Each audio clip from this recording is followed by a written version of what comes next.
واليوم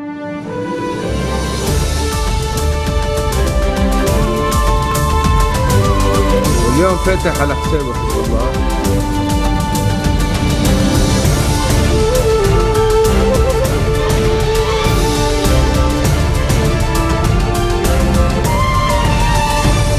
Good afternoon, you're watching the English newscast on Future Television. I'm Linda Tamim and these are today's headlines. Former Prime Minister Saad Hariri congratulates women on the occasion of International Women's Day. Tunisia closes its border with Libya after a brazen attack by suspected ISIL fighters on a frontier town leaves at least 53 people dead. And Turkey and the EU reach an agreement on a proposal to tackle the massive influx of refugees into Europe. Former Prime Minister Saad Hariri has congratulated women on the occasion of International Women's Day, praising them for being pillars of society. He said it was important to grant women the rights to make their own choices and participate in all aspects of political and social life. Hariri also said it was necessary to allow Lebanese women married to foreigners to grant their citizenship to their children, adding this legitimate right should not remain ignored. On the occasion of Women's Day, a conference was organized by the Basel Fleihan Financial Institute in collaboration with the UNDP and the Finance Ministry. UN Special Coordinator for Lebanon, Sigrid Kaag, was one of the keynote speakers. Here's an extract of her speech. But we need to see women at the ultimate leadership, because if the woman gets a job done, she also needs to be recognized for getting it done well. And normally when you advocate for women's rights, and they are fundamental human rights, they're non-negotiable, that is a starting point. No one is against, generally, girls in school. No one says no, women should be set back. But of course we see Pakistan, we see the attack, or Afghanistan, Pakistan, a girl like Malala had to rise because there are new groups that advocate in extreme sense against education for girls, the rightful place of girls and women in the workplace or in society. So the importance of the adoption of the Sustainable Development Goals is that there is an even broader global commitment to recognize the place of young women, girls in all facets of society, and education is the most empowering tool, but jobs, economic independence, financial inclusion, an independent status as a human being.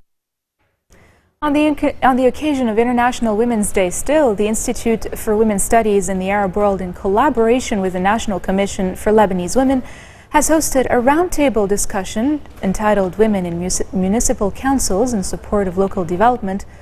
Minister of Interior and Municipalities Nuhad al-Mashnouk and the Director of the Office of the UNDP in Lebanon, Loka Randa, have taken part in the event.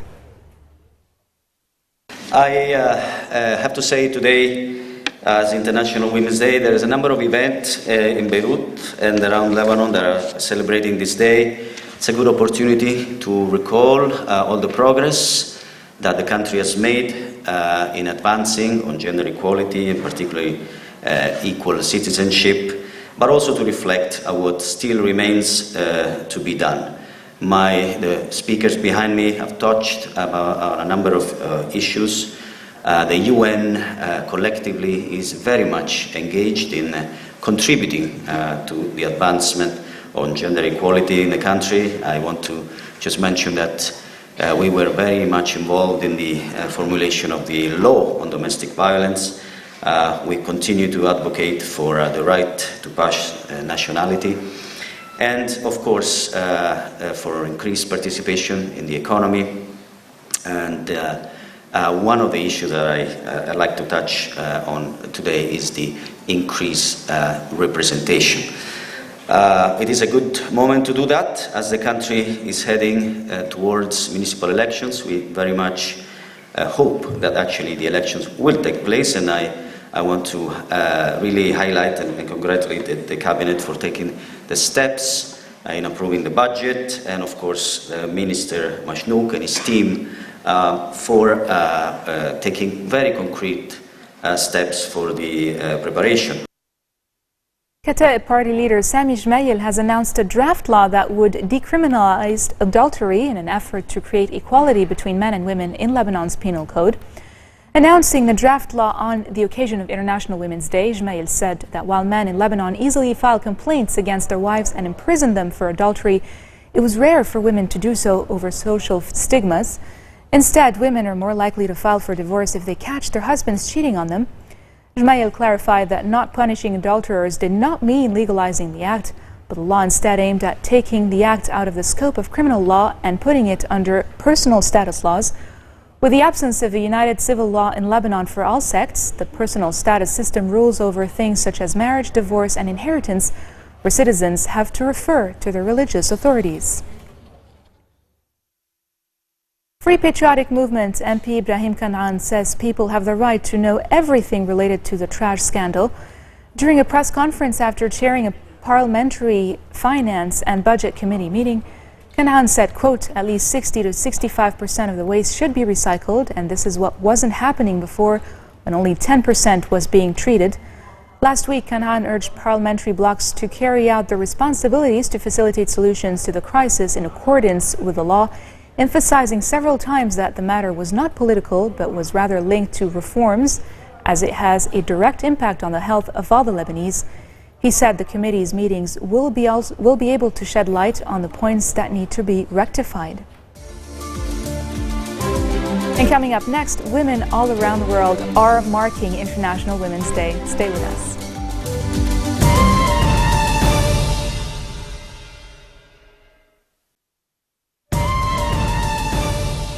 Welcome back. Tunisia's border with Libya was closed after a brazen attack by suspected ISIL fighters on a frontier town left at least 53 people dead.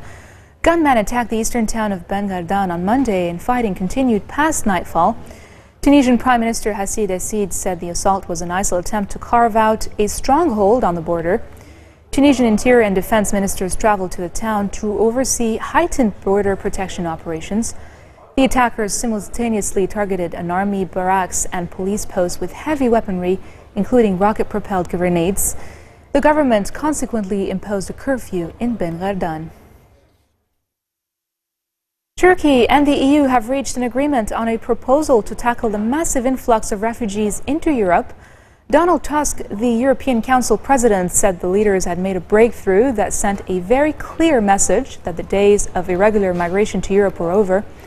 The announcement came at the end of a long day of meetings in Brussels, during which Turkey is known to have asked for an additional $3.3 billion in return for checking the flow of refugees across the agency.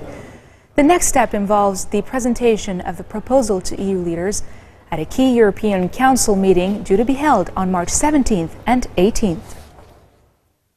Firstly, I would like to announce the decision by the EU leaders to end the way-through approach, which means that the irregular flow of migrants along the Western Balkan route have now come to an end. Turkey is demanding more money. No, Turkey is not demanding any money from anyone.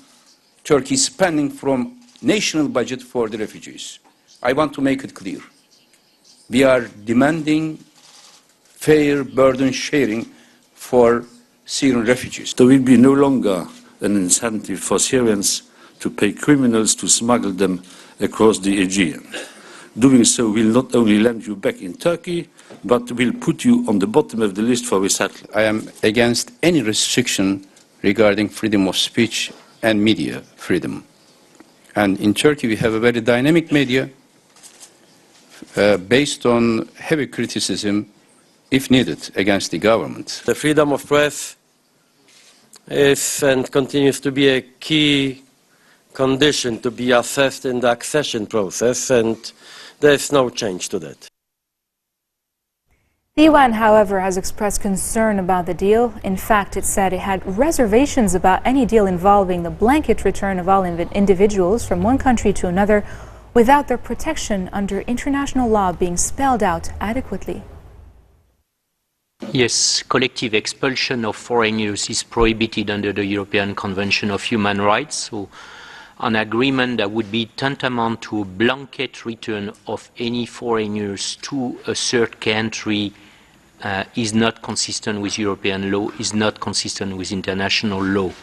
Now, we need to see what would be the safeguards, and I cannot believe that the European Union would agree in a readmission agreement with a third country to have less safeguards that it has when in relation to readmission to EU countries. We hope that a balanced agreement can be reached, but to think that we have a quick fix on that everybody is going to go back to Turkey against increased financial assistance to Turkey, visa liberalization for Turkish citizens, on the promise of a resettlement program which is only based on existing commitment, meaning 20,000 places, does not appear to us to be balanced enough at this stage for refugees seeking protections. I have to say I'm a bit tired to hear about irregular migrants or illegal migrants when we know that 91% of the people arriving in Greece are Afghans, Iraqis, and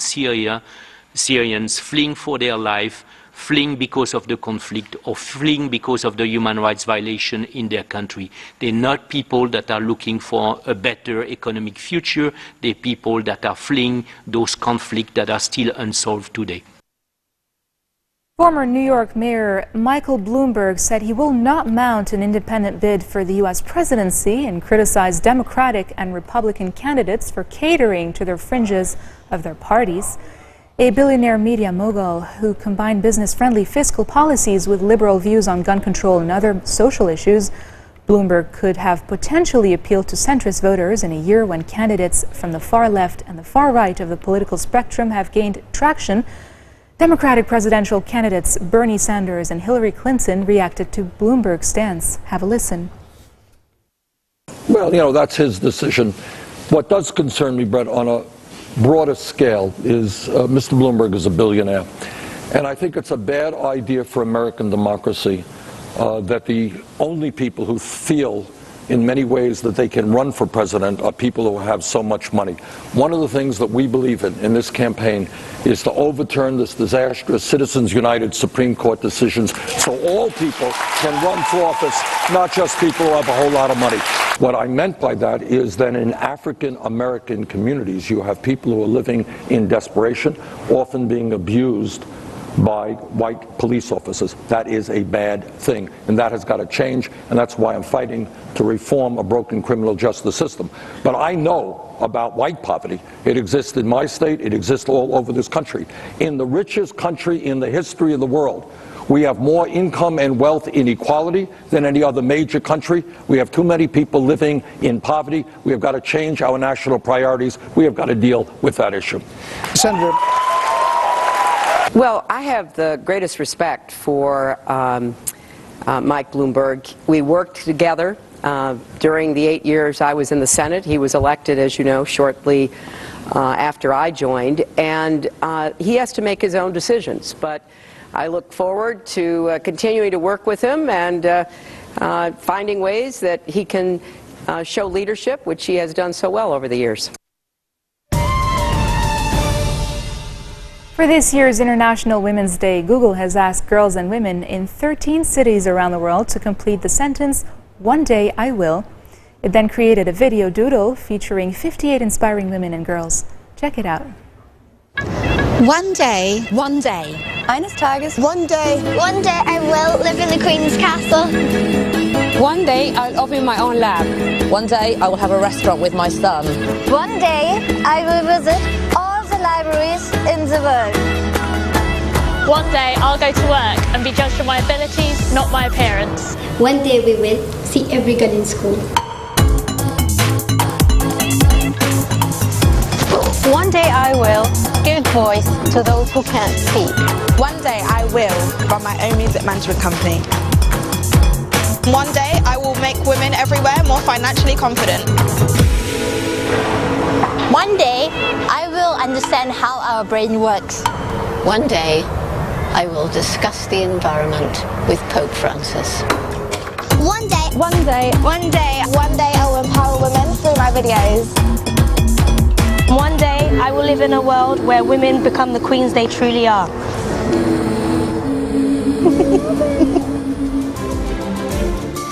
This marks the end of our bulletin for today. Now for a reminder of our headlines. Former Prime Minister Saad Hariri congratulates women on the occasion of International Women's Day. Tunisia closes its border with Libya after a brazen attack by suspected ISIL fighters on a frontier town leaves at least 53 people dead. And Turkey and the EU reach an agreement on a proposal to tackle the massive influx of refugees into Europe. Those are your headlines for today. I'm Linda Tamim, and I wish every woman watching a happy Women's Day.